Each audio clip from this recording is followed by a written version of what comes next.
Hello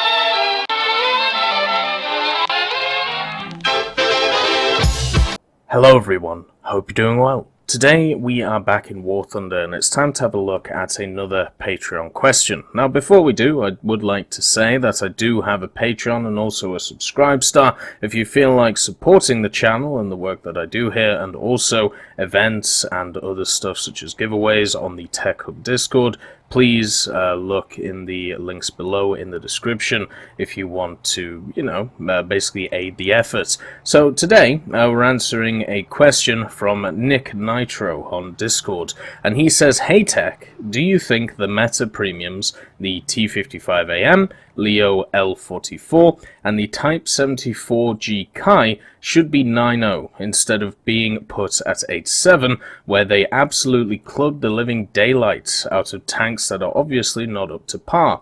My opinion is these vehicles should have been supplementary vehicles for 9.0 to 10.0 to help with grinding RP and SL, not meta vehicles." So I have to overall agree with Nick. In this video we're going to be looking at the vehicles that he is discussing. Now from a point of context, let's have a chat about it. So I basically made sure when the Leopard L44, the T55AM, even the XM1 and also the Type 74G, I have never played any of them apart from the XM1 because of the April Fool's deal that was going on, the free Abrams idea. But for me, just before we get into actually properly answering the questions, I've been very straight on this from the start, especially when the XM1 came out, which was the first type of these vehicles. I don't agree with these vehicles being top tier premiums. I don't like the idea of an individual being able to buy themselves into top tier as they just start the game. I personally, when it comes to it, would prefer a system where an individual is only able to buy a machine which is one tier above their current station. So let's say you are at rank 2 in the US, then you would only be able to buy rank 3 premiums or below. Then let's say if you were a rank 5 in Germany, you would be able to buy the rank 6 premiums or below. Now obviously this would hit the economic side of the game, and it seems like this is a direction that Gaijin is going in more and more with stuff like the Shock Delay, the other aforementioned ground vehicles, and also all of the jets that we've just got in the last update, all of the top tier premium jets. So economically it's obviously doing well for them, but I want to talk from every other point of view. And the reason is because if you put one of these vehicles in the game, what happens is people can just buy it and just play top tier. They can skip what is seen as the grind, but for me it's never been about the grind. It's about gaining experience through the game, through different vehicles, so you can learn different play styles, you can learn how to play the game. So when you get to top tier, where generally the majority of the players are incredibly good, or at least incredibly dedicated, you will understand how the game functions. There's this idea where if you are a new person to the game and you buy a top tier premium, you're going to have a bad time because over and over and over and over again you are just going to get killed by people who are much better at the game than you because of their experience, and also because of the fact that you don't know any of the positions of the maps. You won't have any backup for your vehicles, and I definitely think there is weight to this argument, but I'm much more interested in just the general health of progressing through each of the trees. But let's get back to the question itself, because the question pertains not to should these vehicles exist or not. Instead, it is about the idea of should they be 9.0 instead of 8.7. So even though I've been showing the XM1, this vehicle already is 9.0, and that's because, well, I think it's seen as better than the other vehicles, but the attributes that the XM1 has are shared by other vehicles such as the Leopard A1, A1L44, but for some reason that one's at 8.7, whereas the XM1 is at 9.0. Now, another thing also that hasn't happened yet, which I'm kind of surprised by, is after update 1.87, I thought about maybe a month, maybe during the economy changes that we just got, that the top tier vehicles, the M1A1, the Leopard 2A5, even stuff like the Challenger 2 would have gone up in BR to the 10.3 or the 10.7 area, but it seems like this hasn't happened,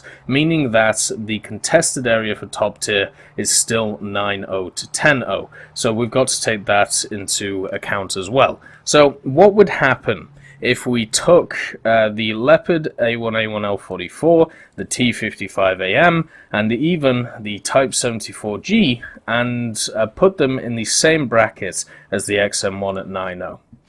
Well, all they would do over and over and over again is get lumped into the top tier bracket. But then we have to look at the other side of the coin, which is another one that Nick brings up. The fact that now, because they're sat at 8.7, they are meta vehicles. What you see is two general brackets when it comes to War Thunder top tier. You have the 9.0 to 10.0 bracket, and then you have the 8.7 to around about 8.0. 7.7s kind of don't get dragged up as much into 8.7, but the 8.0 and above are definitely sat the majority of their games at 8.7, at least in my experience. And this is coming from an individual over the last week or so, which has been spading my Centauro. So a lot of my matches were pretty much Leopard A1A1L44s against T55AMs, and whoever won that individual battle, the scraps were just eaten up by, whoever won that. So when we have a look at stuff like this machine here, and work out should it be 8.7 or should it be 9.0,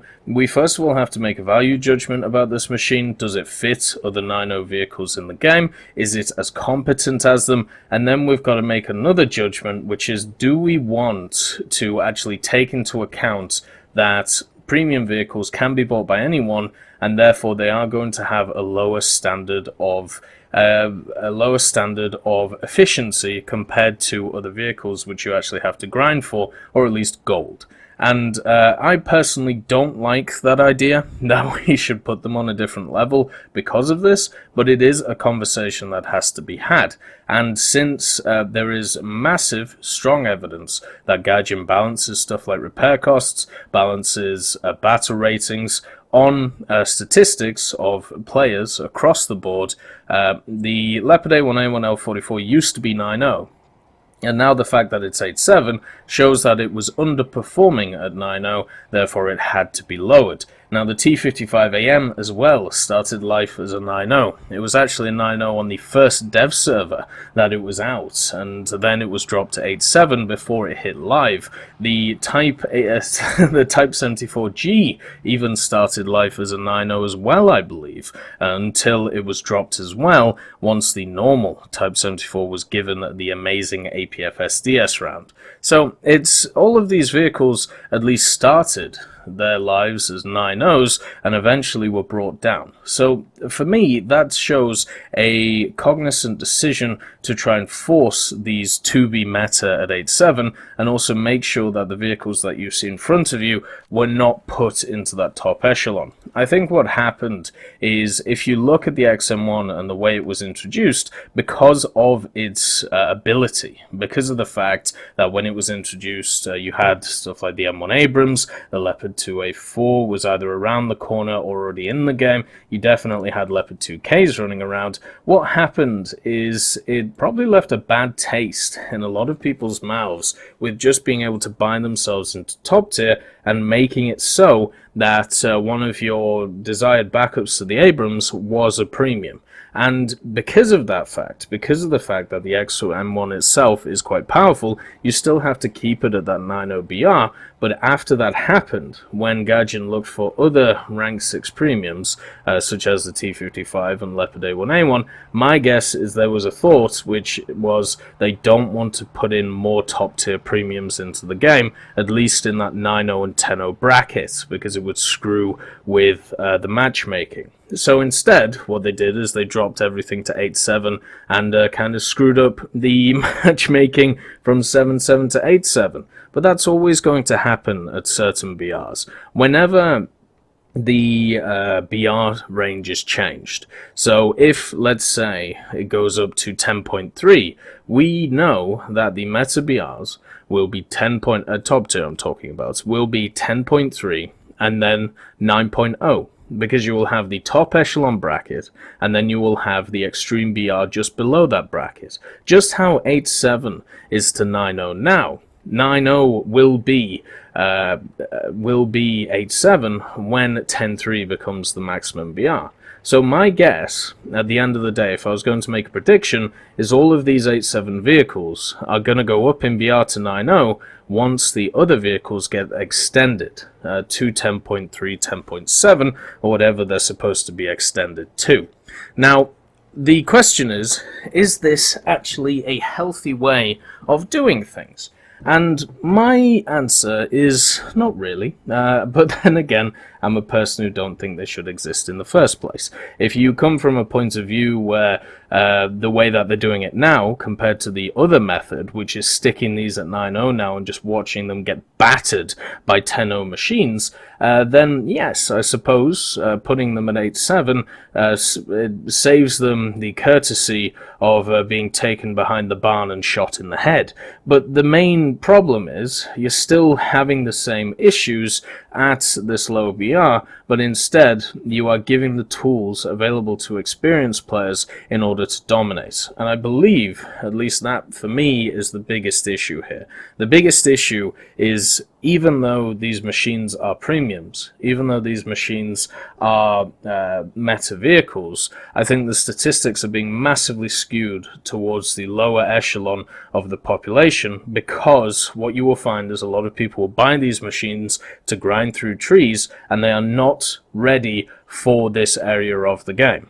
So therefore, they are getting worse statistics than they definitely should have, and are being underrepresented when it comes to their actual value. So another thing I also want to bring up when it comes to it is, when you buy these vehicles, you get them fully modded out. Now, one of the biggest issues for the longest time in War Thunder, one of the things that put me a lot off playing jets, playing top tier ground forces, and even naval right now, is the fact that modification costs are quite high. Now, they got lowered a lot over the last updates or so, or at least the last economy changes, and that's wonderful. But it still doesn't change the fact that stock grinds exist, and fully spaded vehicles are where you're supposed to be, whereas the stock is a obviously worse version. The vehicles in the game seem to be balanced around the idea of being fully spaded. Therefore, anything below that means that you are at an individual disadvantage compared to what you are fighting. And guess what? All of these vehicles are fully upgraded, all of them have FPE, all of them have parts, all of them have access to the ammunition, which makes them incredibly useful. So if I'm in, say, a Centauro at 8.0, and the majority of my matches I'm getting dragged up into 8.7 matches, then I'm going to have a horrible time, right? Even with heat, it is quite hard to penetrate the T-55AM. It still has this composite armor on its turrets and its upper glacis. It isn't an easy penetrate at any points. The Sabo is exactly the same thing with the 105mm, which a lot of machines at 8083 have. The T-55AM is an absolute seal clubber when it wants to be, when it gets down to it, because of its armor and because of the fact that it has a gun which has access to an 80 GM, which means that you can snipe from anywhere and not really have to worry about anything. So when it comes to the different vehicles, it really matters, where they fit in the meta. But the main issue, I think, for these vehicles is not them themselves, but it's the fact that around them, the normal tech tree vehicles, people are spading them. People are getting all of the modifications that they need and then moving on to the next ones. And therefore, they are struggling against stuff like the T-55, the Leopard A1A1, and the XM1. And I don't think this is healthy, but it is the state of the game that we have it in right now, and the only solution would be to put these things at 9.0, which would officially cripple them at the end of the day. Actually, I don't think you need to put them all up at 9.0, I just think you have to put some of them up at 9.0 to fix this issue. Because what we see popular at this time is the T55AM and the Leopard A1A1L44. If both of them went up to 9.0, I think the issue would be solved. I don't think the shock cal delay is that much of an issue, and the Type 74, until Japan gets something incredibly shiny, I don't think will be that much of an issue. So, what are the three core tenets that make something meta? You know, we talk about this quite a lot. You've basically got speed, you know, you've got the gun, and then you've got armor. One thing that you see as you go up in tiers is guns get incredibly powerful, and armor does change. As we just said, the T55AM is still, you know, an incredible vehicle. But is the armor doesn't change as much as the guns, and the speed is really the key factor. So that is why machines like the Leopard A1A1L44 are always going to be better on an individual basis, in my opinion, than a T55AM. Because the A1A1L44 with its gun, which is fully stabilized, and by the way, just to point out, something I pointed out when this thing came out, the loader's arm is still stuck in the breech. So if somebody could fix that, or prove, or somebody sends me the schematics of this bloody 120, I would be incredibly happy to see it, because of the ridiculousness I've been through going through the history of this vehicle. But the main thing with it is that it has a great gun, it has access to DM13, and it is able to eat T55AMs alive. So the only difference between this and the T55AM is that this has more speed and more acceleration. So this is a better tank. It's, you know, as I said, the T55's armor is a lot less worth it than the speed that the Leopard A1A1 gives you. Now, that doesn't mean the T55 is slow. So I would put this up to 9.0 without even thinking. There's a reason why it started off at 9.0, and I know a lot of people looked at the Leopard A1A1 and were asked why that was 9.0. It's because at its fully spaded self, when it has the APF SDS, when it has the engine upgrades, it is an incredibly good tank. The issue that it had at 9.0 was getting there, but this is another argument. This is an argument for the idea of a manipulating, or a BR to be manipulated depending on what modifications you have installed, which is definitely an idea I believe in.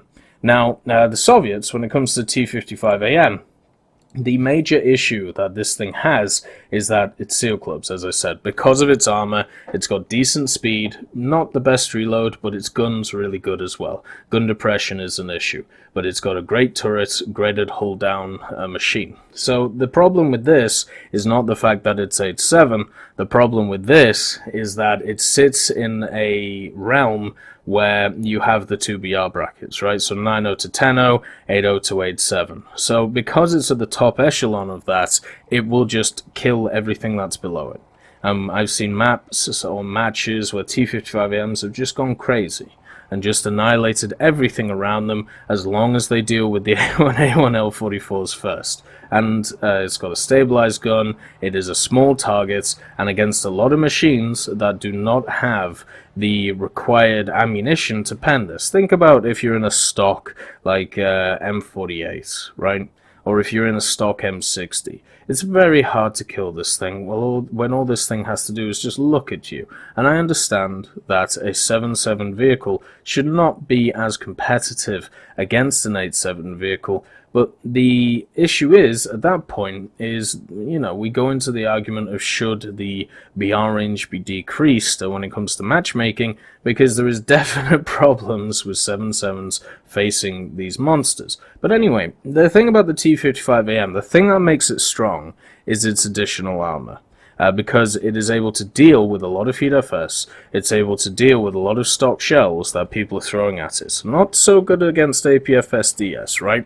So if you put this thing up to 9.0, it will get absolutely mullered by pretty much everything that it would fight. It would just get canned. So this one's in an odd position, right? It's in a horrific position, to be quite honest, because if you put it up, it will just get annihilated, just like the T62M does, or it will get, even though I personally think the T62M is a hidden gem. I really like that vehicle, but I also understand why it's not meta.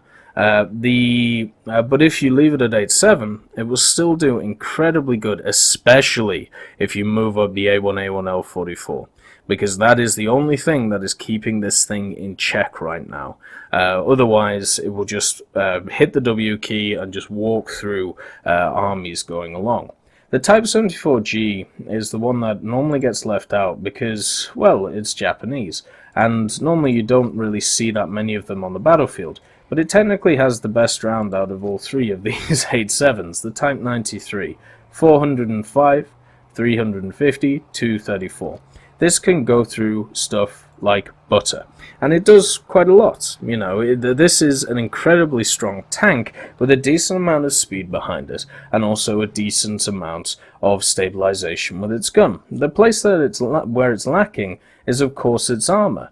So if we put up the Leopard A1A1L44, we also have to put up the Type 74G, since it is very similar to it in playstyle. It might be a slightly slower, but overall, it has the characteristics that make the A1A1L44 good. So if you put this thing up to 9.0, which, you know, you can make an argument for, and I am here making an argument for it, you destroy what is seen as the 8.7 meta and try and force it to be 9.0.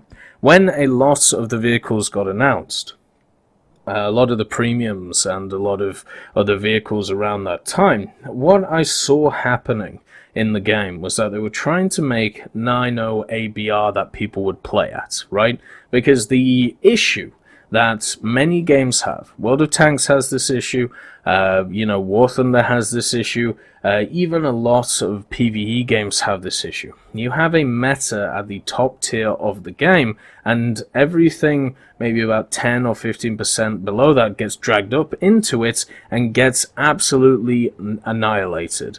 And that's exactly what was happening with machines like the Leopard A1A1, L44, and also the XM1. They were getting up-tiered and battered. So a lot of vehicles were added in a few patches, which were around that 9.0 BR, trying to force it to become a thing. But all that was found, at least from what I saw, was that they just got up-tiered too. Because people love playing the top tier of any game, because there is no way of getting up-tiered. You are always going to be the top dog, no matter what happens. All then you have to worry about is the meta of the actual top-tier vehicles. So if you put all of these vehicles up to 9.0, and I do believe there are strong arguments to do it, and I personally would, you throw them out to be annihilated. And you throw them out into a zone, which means they will just get battered. So if you do that, then you're going to have a lot of people who are unhappy for a start, because they bought these things, and also you're going to have less people buy them in the future unless you put those other machines that we talked about, you know, the M1A1 and the Leopard 205, unless you put them up at 10.3, which I think can happen. But at the end of the day, the question is, do we want to give meta vehicles to be available to everyone as long as you have money? Do we want to make these vehicles meta, or do we want them to be slightly worse than their counterparts? Or do we want them, in a way, to be better or worse or the same? And this is going to be different for each individual depending on what they personally look for. Disregarding the economics argument, I think one of the more core things that top tier needs of any game is a sense of balance. And these machines don't really bring it. Instead, what they do is screw with it and don't make it very feasible to be able to be balanced. Because in order to be part of the meta, I now have to purchase a Leopard A1A1L44. You see the problem here? So therefore, there is issues with this. There is a lot of issues with how the system is right now, but is it a lesser of two evils scenario? Because at the end of the day, these vehicles are making a lot of money for Gaijin. They have to be. Just the amount of them I see in games, all I'm thinking is 60, 60, 60, 60, 120, 180, 240, you know, in my head. That's, that's how I'm looking at it. And a lot of people have made the argument that stuff like the Battlefield Engineer event is good because it puts more money in Gaijin's pocket, right? Now, I see all these things as a short-term gain and a long-term loss, because you gain money in the short term for selling these, but you do lose trust of the core players who have to face these in their vehicles, which are stock or half-spaded, and have to battle through against these vehicles. So do I think it's healthy? No, I don't think it's healthy. I think a lot of them should be put up to 9.0, and I'm sure they will. But I know for a fact it won't be until the other machines are put up to 10.3. I hope in the future, well, actually no, it's I hope for a change in ideas in the future when it comes to these top tier vehicles, but then I remember all of the top tier jets they just put in. What I would actually prefer is a premium vehicles which are like their tech tree counterparts with either different camouflages or slightly different cosmetics. I don't mean like an L44 120mm compared to the standard A1A1. These to me are two separate vehicles because of the gun themselves. But if you gave me a Leopard A1A1 with some cool camouflages, with some interesting ideas on it, such as different physical model when it comes to what's on the sides and what's on the front and maybe what's on the back, then I'm down for that. I think that's probably the perfect premium, taking a tech tree idea and putting it as a premium and selling it for money. But I know that people like the new unique vehicles and everything like that. But overall, I hope that they go up in BR. They're making my personal ground experience not the best, but then again, what do I know? I don't really like top tier vehicles anyway. I hope that that has answered your question, Nick. And as I said, if you have a question that you would like answered, please support me on Patreon, and then, well, you can get a video like this yourself. Anyway, I hope you all have a wonderful day, and I'll see you next time. I'd just like to thank B. Young, Blackie, Daniel Stanton, Dyslexic Child, Martinez, Matati, Moxie, Nito, Nick Graham, Alobralo, and Super Cacti for supporting me on Patreon.